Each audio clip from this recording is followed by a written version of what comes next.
We start with the coronavirus situation here in Japan, where a state of emergency for Tokyo and other parts of the country was further extended on Tuesday. Now, emergency measures will be in force until June 20th. Officials in Tokyo confirmed 471 new cases on Tuesday. That marks the 19th straight day of week-on-week declines. Restrictions on some businesses were eased in the capital. All sections of department stores will be open on weekdays. Many museums and art galleries reopened. We need to make reservations and the number of visitors is limited. I came to appreciate art and refresh myself. In Osaka, Universal Studios Japan resumed operation on weekdays. But the situation remains serious in other prefectures, including Okinawa in the south. Officials there confirmed 223 new infections on Tuesday. More than 600 people are in hospitals, straining the medical system. Now, the government is speeding up its vaccination rollout. Besides healthcare workers and senior citizens, it wants to start giving shots to the general public soon. Starting on June 21st, we will allow companies and colleges to start inoculating their staff, including students. Health authorities across Japan reported more than 2,600 new cases on Tuesday and 101 deaths. Also in Japan, scandal-hit former economy minister Sugawara Isshu plans to step down as a Diet member. He is known as a close aide to the prime minister, raising fears in the ruling coalition of a negative impact on upcoming elections. Sugawara submitted his resignation to the lower house on Tuesday. Allegations he violated the public office election law arose in 2019 after it was discovered his secretary gave gifts and money to voters in his constituency. Prosecutors decided not to indict him last June, but investigations reopened after an inquest committee decided in February he should be indicted. The focus is also on whether Sugawara made illegal donations totaling about $4,500 at local community events. If found guilty, he faces a 5-year ban from running for public office. Sugawara also submitted his resignation to the main ruling Liberal Democratic Party. It comes ahead of next month's election in the Tokyo Metropolitan Assembly and another in the lower house expected by fall. Japanese tennis star Osaka Naomi has dropped out of the French Open. It follows her decision to skip post-match news conferences, citing concerns about her mental health. Osaka is currently ranked second in the world in women's singles. She released a statement on Monday saying withdrawing would be the best thing for the tournament, the other players, and her own well-being. When Osaka arrived in Paris ahead of the tournament, she made it clear she would not attend the mandatory news conferences. She did speak courtside after her opening match on Sunday, but skipped a scheduled news conference. The French Tennis Federation fined her $15,000, and organizers of the tournament threatened to expel her. The president of the federation calls Osaka's withdrawal unfortunate. First and foremost, we are sorry and sad for Naomi Osaka. We wish her the best and the quickest possible recovery.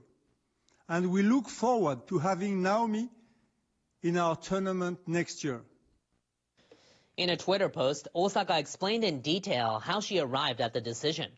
She spoke of her struggles with depression since her victory at the 2018 U.S. Open.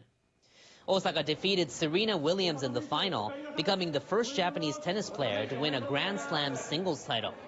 That made her an instant international celebrity, but she says she found it very stressful dealing with the media. In her tweet, Osaka says she's not a natural public speaker and suffers anxiety before speaking to the press. Serena Williams has won 23 Grand Slam victories, and Osaka grew up idolizing her. She says the situation reminds her of past challenges she's faced. The only thing I feel is that I feel for Naomi. I feel like I wish I could give her a hug because I know what it's like. Like I said, I've been in those positions. You just have to let her handle it the way she wants to in the best way that she thinks she can.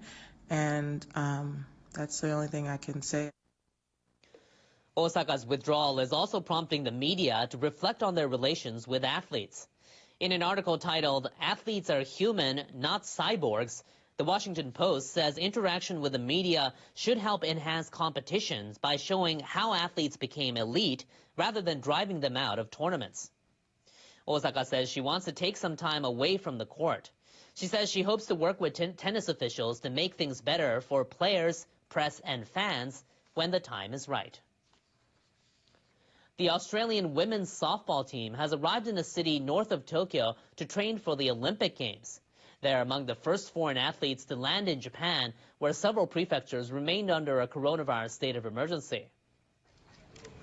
About 30 players and staff members brought a bit of down-under cheer to Narita Airport on Tuesday. The Aussies were vaccinated before coming to Japan and all tested negative at the airport. Daily tests will continue for the rest of their stay. The team will train here in Ota City until they move to the Athletes Village next month. Ahead of their arrival, Ota's mayor took a look at the field and made his own Olympic prediction. We'll do our best to support the Australian athletes so that they'll be able to say they won second place thanks to the camp. After all, Japan will win the championship. The team's trip will be tightly monitored. Officials are asking the athletes not to stray from the field or the hotel, but say they're considering letting locals take in a practice match.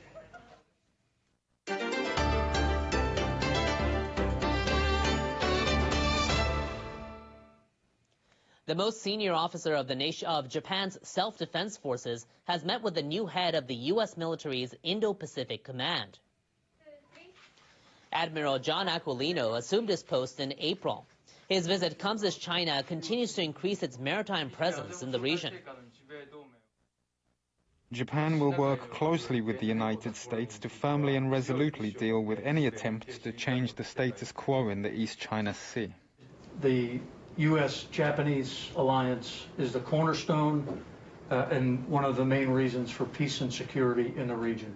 Very important for me to come to Japan as the first stop on my first trip. Aquilino also briefly met with Prime Minister Suga Yoshihide.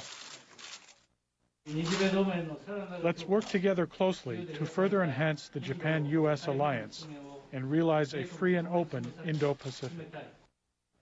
Chinese government ships have repeatedly entered Japanese waters around the Senkaku Islands in the East China Sea. Japan controls the islands. China and Taiwan claim them. The Japanese government maintains the islands are an inherent part of Japan's territory in terms of history and international law. It says there's no issue of sovereignty to be resolved over them. Suga and Aquilino reaffirmed their countries will continue to work together to deal with North Korea. And the Japanese leader called for a further reduced burden in parts of the country that host U.S. bases, especially Okinawa Prefecture. Myanmar's security forces are struggling to gain control of the streets 4 months after seizing power. Pro-democracy protesters are fighting against the violent and deadly crackdown, and there's no end in sight.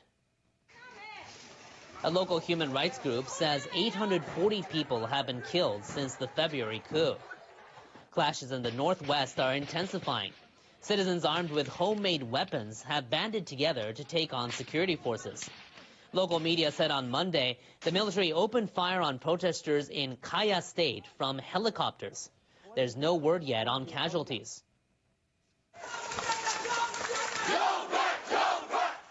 Citizens in Yangon have taken on a new strategy to avoid deadly resistance. They suddenly flood the streets and quickly disperse into smaller protests. The Association of Southeast Asian Nations plans to send an envoy to the country. But Myanmar's military has made it clear it'll not respond to ASEAN's demands anytime soon. Malaysia is once again in lockdown. It's battling the worst surge in coronavirus cases since the pandemic began, breaking a daily record on Saturday with 9,000 new infections. The Prime Minister responded by tightening measures and injecting $9.7 billion into the economy. NHK World's Lim Ling Fong has more on how things look in Kuala Lumpur. The government is implementing on Tuesday a 2-week lockdown that severely restricts business and other activities across the country. This is the first time such strict measures have been imposed since March to May of last year. Here in Kuala Lumpur, a large commercial facility was closed. People are not allowed to go out except for medical reasons and shopping for daily necessity. The only industry operating are those that provide minimum necessity for daily life, such as manufacturing, supermarkets, and banks. At the temporary checkpoint, police officers stopped motorists to ask why they were going out. A woman bank employee said she hopes the situation can be brought under control as soon as possible. The measures will help reduce the number of infections. The government is rushing to get people vaccinated. Mass vaccination centers have been set up since Monday. Their purpose is to avoid overcrowding at small vaccination venues. Such centers are scheduled to be gradually expanded across the country. The Prime Minister said in the televised speech that if drastic action is not taken immediately, the country's healthcare system could collapse and create a greater catastrophe. Lim Ling Fong, NHK World, Kuala Lumpur.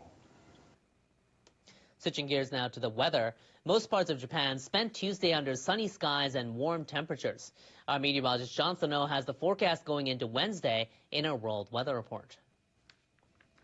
Hello, looks like that we're going to be dealing with relatively dry weather, but increasing cloudiness, especially for the western areas of Japan as we go throughout the day on Wednesday. We are seeing a developing system up toward the north and west into China, a low-pressure system that's going to be diving down. You already see the clouds associated with it into North and South Korea, and that's going to eventually expand upon into Japan. So we will be seeing a transition from sunnier weather to cloudier and even rainy weather by the time we go into the latter part of the week. Here's a 48-hour forecast here. Notice the development of that low pressure system with some moisture coming in from the west. So that's going to really increase the rain chances by Thursday and Friday into Tokyo and Osaka. Temperatures are going to be holding relatively steady. In Tokyo, looking at mid-20s here. Showers, though, expected for Thursday and Friday. Naha also seeing some wet weather as we go throughout the next few days. Meanwhile, we're talking about some really dry and warm weather taking place for the western areas of Europe. I want to take you over to the United Kingdom by looking at some video to show you how people are dealing with the heat. As folks in the United Kingdom enjoyed unusually warm weather Monday, temperatures rose to above 20 degrees Celsius in many places following several days of rainy weather. Some took to the capital's parks to sunbathe and relax, while others went for a swim in Hyde Park or even in this swimming pool right there, suspended over the air. Streets in London were full of people, although the UK is planning to fully lift the COVID-19 restrictions coming up on June 21st. So we are a few degrees above normal for this time of year for the western portions of the continent, and we are still expecting it to be on the warm side. Rain will be moving in from this low pressure system from the Iberian Peninsula up toward the northern areas of France as we head toward Wednesday. Showers in Paris with a high of 24, London at 26 with partly cloudy skies. Still looking at a low pressure system down toward the southern United States that will continue to impact the region Tuesday into Wednesday with thunderstorms, while heat continues to remain across the south and west. That's a look at your forecast. Hope you have a good day wherever you are. Ugandan officials report an attempted assassination of Cabinet Minister General Katumba Wamala. His daughter and driver died in the car attack. Canadian lawmaker Jagmeet Singh calls for an emergency parliament debate after the bodies of 215 children were found buried at a former Indigenous school. Thousands of Australian meat workers miss a second day of work after a cyber attack hits JBS, the world's largest meat processing company. And Russian officials detain the head of the Open Russia opposition group, Andrei Pivovarov, after removing him from a plane in St. Petersburg. The heads of the World Health Organization, the World Trade Organization, the International Monetary Fund and the World Bank have appealed for a $50 billion investment fund to help end the COVID-19 pandemic. Peru says 180,000 people are now known to have died of coronavirus in the country, more than double the previous reported total. Officials found that hospitals would not have put COVID as the cause of death without a test result. The tennis world is showing support for world number 2, Japanese star Naomi Osaka. It follows her decision to pull out of the French Open as she battles depression. And the UK has announced 0 daily COVID deaths within 28 days of a positive test for the first time since March 2020. But questions remain over plans to end all restrictions on the 21st of June. And there are your headlines.